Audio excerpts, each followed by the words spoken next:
Hello, everyone. This is Zippi, and welcome to Zippi's Weekly Message. If you're here for the first time, my name is Zippi, and I am a nurse and a certified food addiction counselor and creator of the Sugar-Free Recovery Program. Yes, I have changed the name of my program to really signify what it is, and I would like to share with you in this week's weekly message a very effective tool that I teach my clients when they are learning how to live in sugar-free recovery, which really helps them to understand which foods their relationship, their inner relationship with different foods. I once heard Molly Carmel, who I admire very much, say that there are two relationships that we can't get away from ever. They go with us everywhere, and that's our relationship with ourselves and our relationship with food.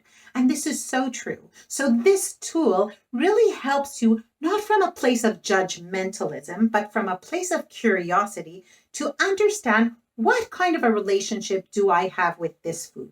Because in the last 100 years, especially since the food industry has started making these hyper-processed foods, a lot of the foods that we eat today are not to give us energy for our bodies and our souls, which is really how people ate for the last 10,000 years until the food industry sort of took over our nutritional environment with all these hyper-processed addictive foods.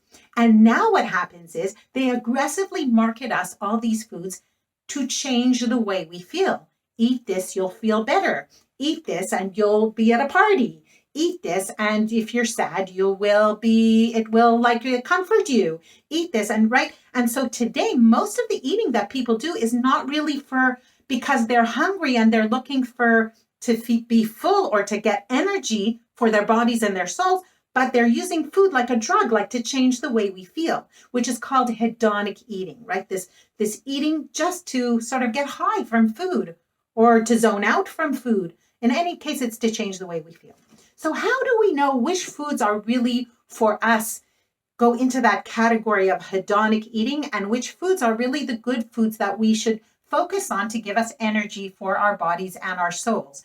How do we understand what relationship we have with different foods? So one of the good ways to do that is to separate the foods that you eat into three categories. I call it red light, green light, and yellow light. This is something that I've learned from different programs that I've been in as well.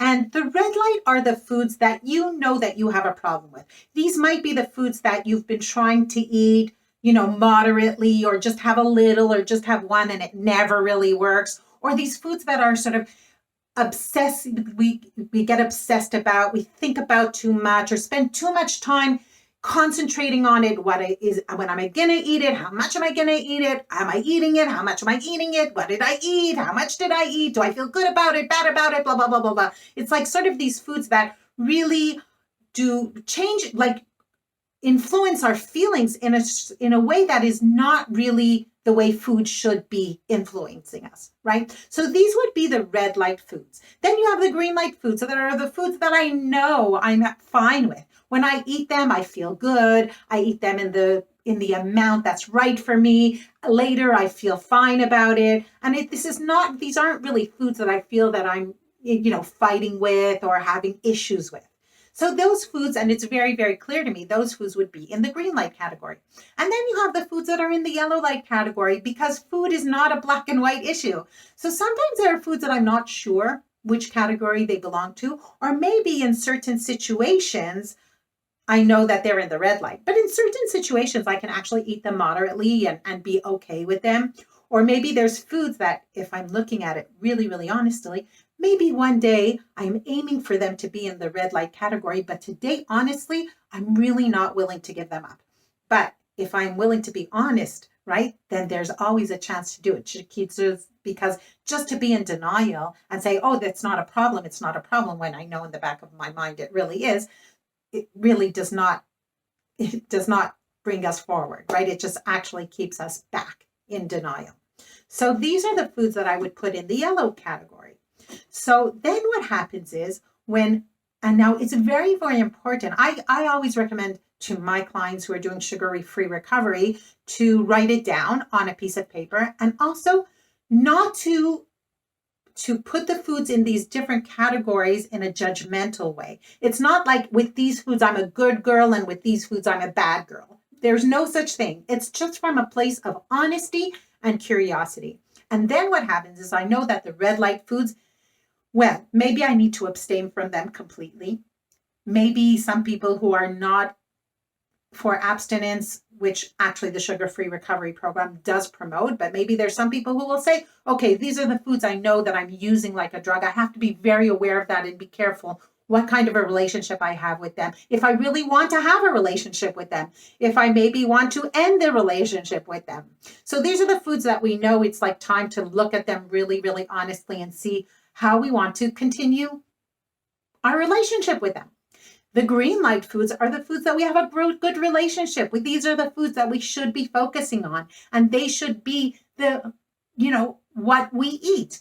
And then we have the yellow light foods, which are the foods where we can, sometimes I do definitely, especially of course, after a certain period of detox and of building a healthy relationship with food, the yellow light foods are the foods that maybe need some trial and error. Maybe these are the foods that I need to think about and sort of still define what my relationship is. Or maybe these are the foods that I know that in certain situations I have one relationship with them, and in certain situations I have another relationship with them. And I have to really look at that and very clearly define how I am going to have a relationship with these foods.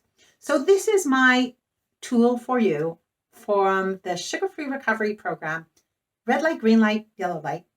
You may want to do this too.